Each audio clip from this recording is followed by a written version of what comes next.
अस्सलाम वालेकुम, this is Umaina Basit from ocean of knowledge. तो आज हम कर रहे हैं मैथ 9 की एक्सरसाइज 1.1 का क्वेश्चन नंबर 3, जो कि है find the values of A B C and D which satisfy the matrix equation. Question number 3 में दो मैट्रिक्स दे दिए गए हैं, उन दो मैट्रिक्स के दरमियान इक्वल का साइन है। तो इसका मतलब है ये दोनों मैट्रिक्स आपस में इक्वल हैं, यानी कि पहली वैल्यू के बराबर है, दूसरी वैल्यू के, तीसरी वैल्यू के और चौथी वैल्यू के बराबर है। तो उसने कहा है हमें ये मैट्रिक्स इक्वेशन दे दी है, यानी कि ये सेटिस्फाई कर रही है और अपने वैल्यूज को क्या निकालना है, ए बी सी और डी को निकालना है अगर ये दोनों मैट्रिक्स इक्वल हों। तो देखें, अब हम चलते हैं सॉल्यूशन की तरफ। देखें, ये क्वेश्चन मैंने लिख दी है और अब हमने सॉल्यूशन की तरफ जाना है। उसने क्वेश्चन में बता दिया है कि ये दोनों इक्वेशन इक्वल हैं, यानी वैल्यूज इनकी इक्वल होंगी। तो क्या करेंगे, हम लिखेंगे बिकॉज, क्योंकि ये दोनों मैट्रिक्स बराबर हैं तो इनकी वैल्यूज जो होंगी वो बराबर होंगी। हम लिखेंगे बिकॉज मैट्रिक्सेस आर इक्वल, जो हमें मैट्रिसेस दी हुई हैं वो इक्वल हैं, बराबर हैं। क्वेश्चन में उसने हमें बता दिया है कि ये इक्वल हैं, बराबर हैं, तो इसका मतलब है कि इनकी वैल्यूज जो हैं, जो एलिमेंट्स हैं मैट्रिक्स में, वो भी बराबर होंगे। यानी ए प्लस सी जो है वो किसके इक्वल होगा, वो 0 के इक्वल होगा। इसको हम 1 का नाम दे देंगे। इसी तरह ए प्लस 2b किसके बराबर होगा, वो -7 के इक्वल होगा। इसी तरह इसको हम किसका नाम देंगे, इसको हम सेकंड का नाम दे देंगे। फिर c-1 किसके बराबर होगा, वो 3 के बराबर होगा, तो इसको हम 3 के बराबर कर देंगे और इसको थर्ड का नाम दे देंगे। फिर 4d-6 जो है वो बराबर होगा 2d के और इसको हम फोर्थ का नाम दे देंगे। अब देखें, हमने इक्वेशंस को नाम दे दिए, अब इसी इक्वेशंस को लेके सॉल्व करेंगे और ए बी सी और डी की वैल्यू निकालेंगे। देखिए, हम लिखते हैं बाय 3। अब देखिए, इक्वेशन 3 को देख के हमें पता चला कि इसमें सिर्फ एक वैल्यू है, यानी यहाँ जो फर्स्ट है उसमें ए और सी दोनों हैं। अगर सी को उधर ले जाए ए और सी बराबर आ जाएंगे, इससे हमें किसी की वैल्यू नहीं निकलती।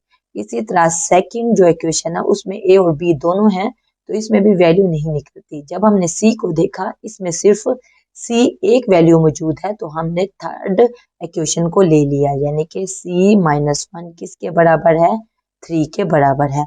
अगर -1 बराबर के दूसरी तरफ जाएगा, ये हम आगे काम कर रहे हैं, तो c = 3 पहले से मौजूद है। -1 बराबर के उस तरफ जाएगा तो +1 हो जाएगा, तो c की वैल्यू निकल आई 4। सबसे पहले हमने c की वैल्यू को निकाल लिया, जो कि 4 निकली। अब हम लिखेंगे बाय 1। अगर हम इक्वेशन 1 को लें तो उसमें ए और सी दोनों यूज हुए हैं। सी की वैल्यू हम निकाल चुके हैं, तो हम क्या करेंगे, ए की जगह ए आ जाएगा और सी की जगह पे हमने जो वैल्यू निकाली है उसको पुट कर देंगे। a + 4 = 0 हो जाएगा। 4 जब बराबर के दूसरी तरफ जाएगा, यानी लेफ्ट हैंड साइड से राइट हैंड साइड पे जाएगा, तो वो -4 हो जाएगा और a की वैल्यू भी निकल आएगी। अब a और c की वैल्यू निकल आई।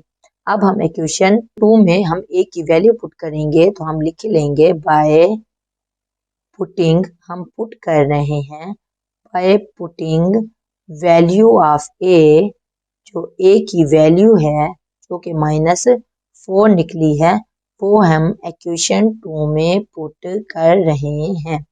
तो a + 2b -7 है, तो a की जगह पे -4 हो जाएगा, प्लस 2b = -7 रह जाएगा।